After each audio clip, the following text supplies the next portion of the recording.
안녕하십니까. 지난 시간에 이어서 오늘은 주역의 5번째 개인 수 그리고 6번째 개인 송에 대해서 살펴보겠습니다. 수는 시련이 지나가길 참고 기다리는 길입니다. 그리고 송은 소송이죠, 소송, 쟁송. 오늘날에도 이 소송이 중요한 이슈고 여기 시대에도 이 소송이 중요한 이슈였다는 것입니다. 그래서 두 가지가 대비를 이루는데요. 첫 번째 수, 참고 기다리는 길인데, 시련이 지나가길 참고 기다리는 길인데, 이 숫자를 보면 비유자가 들어 있습니다. 비유. 하늘에서 큰 비가 내릴 때는 비가 그칠 때까지 기다려야지요. 하늘에서 비가 오는데 하늘에서 비가 온다고 원망하는 거는 아무 도움이 안 되죠. 하늘을 저주하거나 원망하는 게 도움이 안 되죠. 그냥 비가 그칠 때까지 절제하고 기다리면 되지요. 영원히 계속되는 비란 없기 때문에 그 비가 그칠 때까지 기다려야 되는 것이고, 그렇게 이 시련이 지나가길 참고 기다리는 경우 그 6단계의 변화가 어떻게 일어나는지를 설명하고 있습니다. 그거와 반대로 참고 기다리는 것으로 해결이 안 되고 나서서 다투어야 하는 쟁송을 벌여야 하는 경우에 어떻게 처신을 해야 되는지 6단계의 법칙에 대해서 말하고 있습니다. 한번 보시겠습니다. 1단계 참고 기다리는 어떤 일이든지 지나가지요. 결국 이 또한 지나가리라. 이제 이 솔로몬 왕의 경고로 유명한데요. 지나가지 않는 일은 없죠. 그래서 시련이 지나가길 기다리는 경우 1단계 처음에 양이 오니 인내하며 기다리다가 교회에 이르는 상이다. 교회에 이르는 상이다. 이게 무슨 말인가 하면 한번 화면 보시겠습니다. 지난 시간에 한번 설명드린 적이 있죠. 여기 시대의 읍국입니다. 가운데 읍이 있고 도시죠, 도시. 성곽 주변에 둘레가 교입니다, 교. 그래서 지금 앞으로 이 효사에 보면 교가 나오고 교가 여기죠. 그 다음에 사는 이 대천에 있는 모래밭입니다. 이거 앞으로 나올 겁니다. 사를 넘어가면 진흙벌밭인 니가 나옵니다. 그리고 대천이고 대천을 건너가면 또 다른 세계죠. 미지의 세계가 펼쳐지는 것입니다. 이 그림을 염두에 두시고 한번 보겠습니다. 군자는 당연히 읍 안에 머물러야 되는 사람인데 시련 때문에 시련이 닥쳤는데 참고 기다리니까 싸우지 않으니까 점점점 밀려나는 것입니다. 그래서 교로 밀려난 단계가 1단계입니다. 시련에 싸우지 않고 자기가 일방적으로 당하는데도 참고 있으니까 점점점 밀려나는 거죠. 그래서 교로 밀려난 것이 1단계입니다. 1단계 의미 이제 아시겠죠? 인내하며 기다리다가 교회에 이르는 상이다. 부당하지만 싸우지 않고 참고 견디니까 아무래도 수세에 몰렸죠. 점점점 밀려나서 교회에 이른다. 이로운 것은 이로써 항상됨을 유지하는 것이다. 그러면 왜 그렇게 참고 견디는가? 무엇을 위한 것인가? 항상됨을 유지하겠다는 것입니다. 자기가 지키고자 하는 가치 대신에 이 시련 때문에 이 교로 밀려났지만 내가 지켜야 되는 항상 지켜야만 하는 가치, 그것은 지킨다는 것입니다. 그렇게 해야 이롭다, 이렇게 말하고 있습니다. 그렇게 하면 허물이 없을 것이다, 이렇게 말하고 있고요. 2단계 양이 두 번째 오니 인내하며 기다리다가 사에 이르는 상이다. 아까 대천가에 있는 모래밭이죠. 더 밀려났죠. 그래서 사에 이르는 상이다. 조금 말이 나겠지만 종국에는 기라리라. 뭐냐면 조금 말이 난다. 저 사람 왜 저렇게 당하는데도 가만히 계속 맞고만 있나? 왜 나서서 싸울 줄을 모르나? 왜 저러나? 이렇게 말이 난다는 것이죠. 그렇지만 그렇게 말이 나더라도 역시 이 시련이 지나가길 참고 기다리면 종국에는 기랄 것이다. 이렇게 말하고 있습니다. 그 다음 3단계가 되면 인내하며 기다리다가 니에 이르는 상이다. 이제는 사도 넘어 진흙벌밭까지 밀렸죠. 이 상태로 더 밀리면 대천이죠. 마지막 순간까지 밀렸습니다. 위기의 단계입니다. 니에 이르는 상이다. 침략이 도달하기에 이른다. 그 위기의 상황, 이제 외부의 침략이 도달하기에 이르는 위기에 몰린 상황입니다. 그 다음에 4단계에 이르면 인내하며 기다리다가 혈에 이르는 상이다. 계속 당하다 보니까 결국 이제 이 혈에 피를 볼 지경에 이르렀다는 거죠. 아주 정말 급박한 위기죠. 이때는 혈거처로부터 나온다고 했습니다. 혈거처라는 거는 군자가 참고 기다리는 동안 웅크려 지내는 거처를 말하는 것입니다. 이때는 이 어떤 이런 위기 상황에서는 결국 이 나와서 대응할 수밖에 없다, 이렇게 말하고 있습니다. 그 다음에 그 4단계의 위기를 넘기고 나면 5단계, 인내하며 기다림이 주식에 이르는 상이다. 정하면 기다리라. 주식이라는 건 뭐냐면 의식주 할 때의 주식입니다. 의식주. 그러니까 이 주역에서 의식주가 해결되는 상황이라는 거는 작은 성과를 달성하는 경우를 말합니다. 그래서 이 3, 4단계의 위기를 넘기고 나면 어떤 작은 성과를 이룰 수 있을 것이다, 이렇게 말하고 있습니다. 정하면 기랄 것이다, 이렇게 말하고 있죠. 그 다음에 6단계. 6단계에서는 혈거처로 다시 들어간다, 이렇게 말하고 있고, 부르지 않은 손님 셋이 찾아옴이 있을 때 이들을 공경한다면 종국에는 길할 것이다, 이렇게 말하고 있습니다. 이 5단계 어떤 작은 성과가 있고 6단계에서는 다시 혈거처로 들어가야 된다, 다시 참고 기다려야 된다, 이렇게 말하고 있습니다. 그리고 그 다음 중요한 것은 부르지 않은 손님 셋이 찾아옴이 있을 때 이들을 공경한다면 종국에는 길할 것이다, 이렇게 말하고 있습니다. 이게 무슨 말인가는 괴사와 같이 보면 이해가 됩니다. 괴사 한번 보시겠습니다. 이 수의 괴사입니다. 이 6효를 통틀어서 핵심을 정리해서 말해주고 있습니다. 수의 길, 참고 견디는 길은 믿음을 유지하면 빛이 나서 형통하리라, 이렇게 말하고 있습니다. 아까 1단계에서 말하기를 그 수의 길에서 이로운 것은 항상됨을 유지하는 것이라고 했습니다. 그 어떤 지금 이 시련이 닥쳤는데 군자가 그거에 맞서 싸울 수 있는 형편이 아니라서 시련이 지나가기를 참고 견디고 있습니다. 그 비가 내릴 때 그 비가 내린다는 것을 하늘에 원망한들 큰 소리친들 그 아무 소용이 없기 때문에 가만히 꾹 참고 비가 그치기를 기다리고 있는 상황입니다. 그때 중요한 것은 항상됨을 유지하는 것이라고 했습니다. 자기가 지키고자 하는 가치, 그것을 지키고 있으면 시련은 지나갈 것이고 허물이 남지 않을 것이라고 했습니다. 믿음을 유지하면 그 믿음, 그 내가 지켜야 될 것을 지키고 있으면 시련은 지나갈 것이며 내가 지키고자 하는 이 가치가 인정받는 때가 올 것이라는 믿음, 그 믿음을 유지한다면 빛이 나서 형통할 것이다, 이렇게 말하고 있습니다. 주역에서 빛이 난다는 것은 뭔가 하면 그 사람이 그 안에 덕이 쌓이면, 내부에 덕이 쌓이면 그 덕이 알게 모르게 배어나서 몸 밖으로 광채가 난다, 이렇게 봅니다. 그래서 여기서 빛이 난다는 건 그겁니다. 그래서 군자가 항상됨을 유지하고 그 시련이 닥치는 가운데서도 자기가 지켜야 될 가치를 잃지 않고 지키고 있으면, 그리고 믿음을 유지하고 있으면 그 가치, 그 항상된 가치가 겉으로 넘쳐나서 빛이 난다, 몸에서 광채가 난다는 거죠. 그렇게 해서 형통할 것이다, 정하면 길할 것이다, 굳게 지키면 길할 것이라고 했고, 그 다음 이겁니다. 이로운 것은 대천을 건너는 것이다. 이로운 것은 대천을 건너는 것이다. 이 대천을 건넌다는 것이 주역에서 또 하나의 중요한 상징인데요.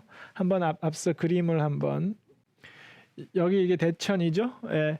이 여기 시대에 이제 군자가 사는 읍국이 있고 여기 대천이 있습니다. 읍국 주변은 다 숲이죠. 숲은 이제 이 청동기 시대에 아직 그 철 도끼가 없기 때문에 숲은 통행 불가지되고 외부와 통하는 유일한 길이 대천을 건너는 것입니다. 그래서 대천을 건넌다는 것은 이 또 다른 세계, 신천지죠. 그 또 다른 세계에 열려 있다는 것입니다. 자기의 인식의 지평을 자기 사는 세상, 이 좁은 세상에 가두지 말고 대천 너머의 그 넓은 세상, 그 새로운 문물, 새로운 사람들에 대해서 개방적인 자세를 유지하면, 그 개방적인 자세를 유지하는 것, 그것을 대천을 건넌다고 표현합니다. 대천을 건넌다. 예. 그래서 이 이로운 것은 대천을 건너는 것이라고 말했습니다. 그래서 이건 무슨 말이냐 하면 앞서 6표에서 그 설명드리지 않고 지나갔던 것, 부르지 않은 손님 셋이 찾아옴이 있을 때 이들을 공경한다면 종국에는 길할 것이다. 이 부르지 않은 손님, 그러니까 손님 보고 내가 초대하지 않았는데 그 손님들이 자발적으로 찾아온다는 것이죠. 왜 찾아오냐? 이 군자가 아까 그 믿음을 유지하고 있으면 광채가 난다고 했죠. 그 광채를 보고 찾아오는 사람들인 것입니다. 군자의 그 시련 속에서도 굴하지 않고 지켜야만 할 가치를 포기하지 않고 지키는 모습을 보고 그 광채를 보고 외부에서 찾아오는 손님들, 이들이 있을 때 이들을 받아들이고 공경한다면 이게 대천을 건너는 것입니다. 자기만의 세계를 고수하지 않고 자기를 존경해서 찾아오는 사람들이 있을 때 그들을 받아들인다면 그렇게 하면 종국에는 길할 것이다. 이렇게 말하고 있습니다. 예. 이 대목이 수의길에서 가장 중요한 충고라고 생각이 됩니다. 예. 다만 수의 길은 그 분명히 이 전체의 어떤 그 취지는 이해가 됩니다. 그렇지만 다만 그 한마디 한마디가 그 의미하는 바가 정확히 무엇인지는 아직 100% 확신은 못하겠습니다. 다만 그 말하고자 하는 취지는 뭐냐 하면 그 시련이 지나가길 참고 기다리면 그리고 자기가 지켜야만 할 가치를 항상 되게 지키고 있으면 그것을 알아보는 사람들이 찾아올 것이다. 이렇게 말하고 있습니다. 저민들이 볼 때 그렇다는 거죠. 그것을 그 지켜야만 될 가치에 대한 믿음을 유지하고 있으면 그것이 흘러넘쳐서 빛으로의 광채가 날 것이고 그걸 보고 내가 모르는 사람들이 찾아온다. 나를 도와줄 것이다. 이렇게 말하고 있습니다. 저민들이 관찰을 해본 결과 그렇다는 것이지요. 예. 전체의 취지는 그렇습니다. 다만 세부적으로 한 구절 한 구절의 의미는 조금 더 그 계속 좀 연구해 봐야 한다. 100% 아직 확실하지는 않다. 예, 이렇게 말씀드리고 수의 길은 이 정도 말씀드리고 지나가겠습니다. 송의 길 한번 보시겠습니다. 그러면 그 이제 수의 길과 대비되는 송의 길에 대해 살펴보겠습니다.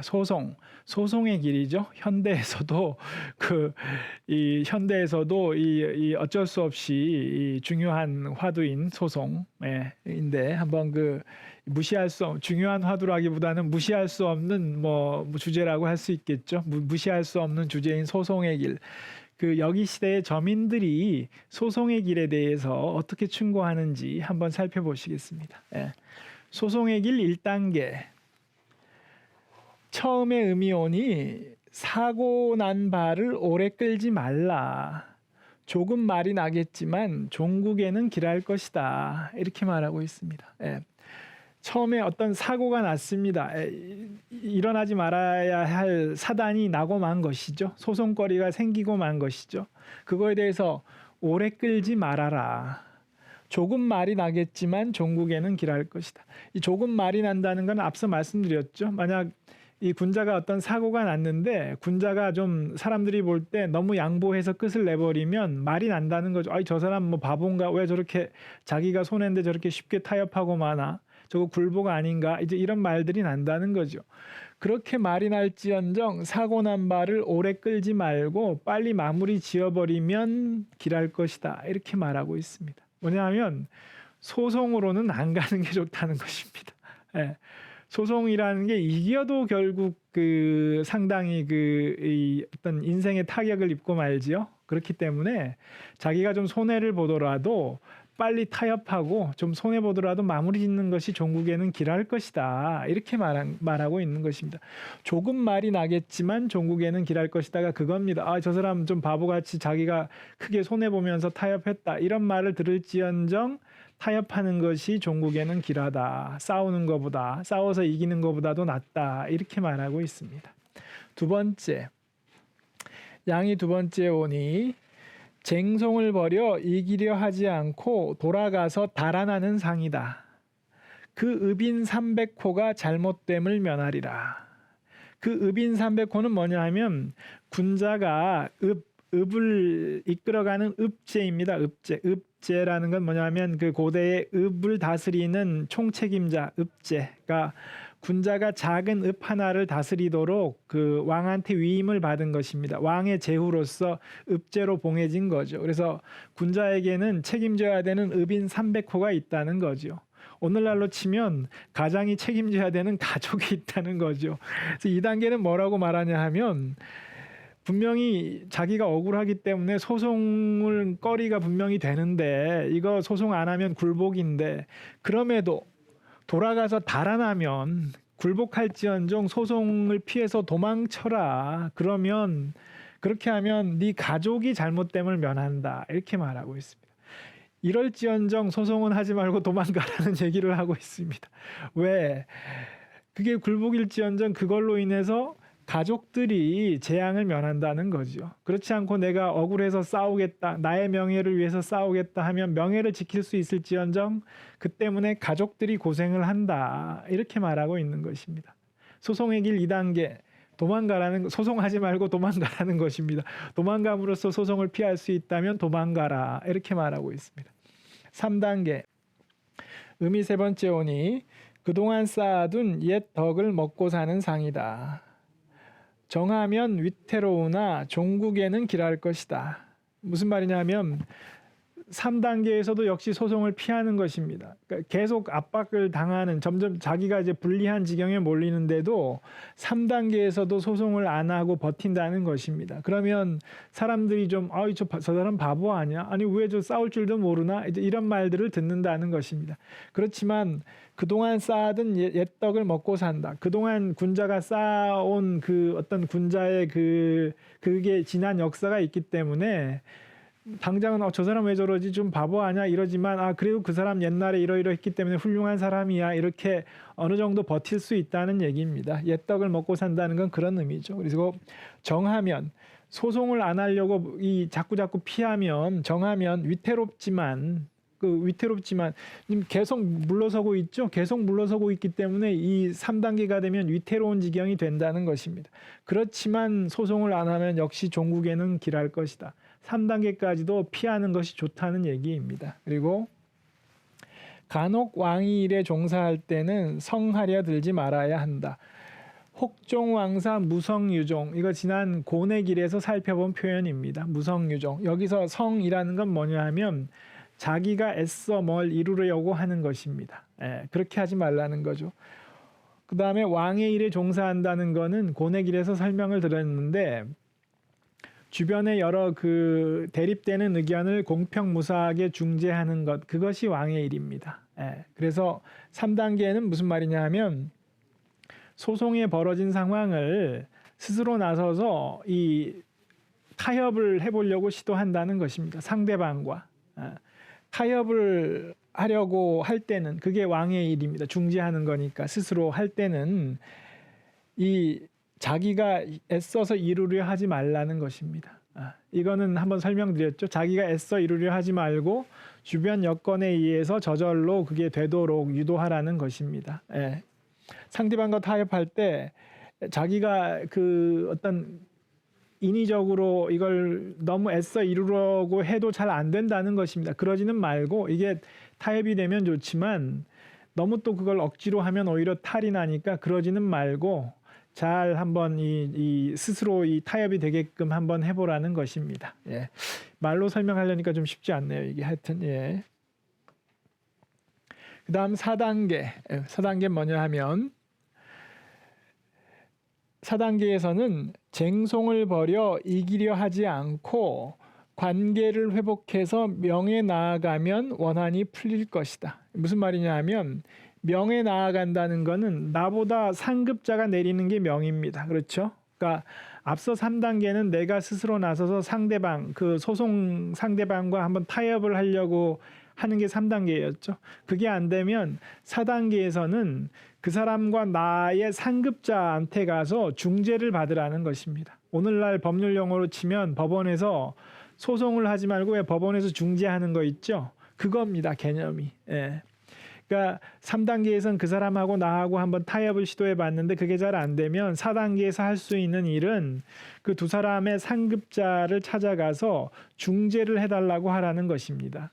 그게 바로 명에 나아간다는 것입니다. 그렇게 해서 원한이 풀리면 그걸로 좋다는 거죠. 소송을 해서 꼭 싸우려고 하지 말고. 예. 그게 4단계의 조언입니다. 예. 그 다음 5단계. 5단계에서는 쟁송을 벌이면 비로소 길하리라. 이렇게 나오고 있습니다. 예. 뭐냐면 1, 2, 3, 4단계에서는 끊임없이 그 소송을 피하려고 노력을 해야 하고 4단계는 일종의 상급자한테 중재를 받는 단계죠. 이것조차 안 되면 그 다음에는 드디어 5단계에서는 이 소송을 하라는 것입니다. 그리고 5단계에 이르러 비로소 소송을 하면 그때는 길하다는 것입니다. 예. 이 리듬이 이해되시나요? 1단계 참고 2단계에는 도망갈지언정 참으면 그 가족들이 그 재앙을 면한다고 했고 3단계에서는 직접 한번 타협을 해보고 그도 안 되면 4단계에서는 그 상급자한테 중재를 받아보고 그도 안 되면 비로소 5단계에 소송을 하면 그때는 길하다는 것입니다. 왜냐하면 물러설 만큼 물러섰고 그런 모습을 주변에서 다 봤고 이제 대의 명분이 자기한테 있는 거죠. 그러니까 5단계에서 비로소 소송을 하면 그때는 길하다는 것입니다. 그리고 4단계까지 물러섰는데도 안 되는데 5단계에서 또 물러서면 안 되겠죠. 그때는 정말 안 된다는 것입니다. 그때는 소송을 하라는 것이죠. 그리고 6단계는 뭐냐 하면 이게 과잉의 단계인데 그 짧게 설명드리면 5단계에서 소송을 해서 이기니까 재미 붙여서 모든 일에 소송을 하려고 든다는 것입니다. 6단계. 그러면 안 된다. 그러면 안 된다 하고 과잉의 단계를 경계하고 있습니다. 그리고 이 괴사는 소송의 길은 중간에서는 길하다. 아까 5단계까지는 길하다. 근데 6단계까지 소송을 그냥 재미 붙여서 막 하는 거 그런 과잉으로 가면 종국에는 흉할 것이다. 그러지 말아라. 이렇게 말하고 있습니다. 이로운 것은 대인을 만나는 것이다. 그 좋은 중재자를 만나서 중재로 끝낼 수 있으면 좋다. 이렇게 말하고 있죠. 그렇게 말하고 있습니다. 이렇게 해서 소송의 길에 대해서 주역이 말하는 어떤 리듬 이것을 살펴봤습니다. 이렇게 해서 오늘 소송의 길에 대해서 살펴봤고요. 다음 시간에는 이어지는 괴를 살펴보겠습니다. 감사합니다.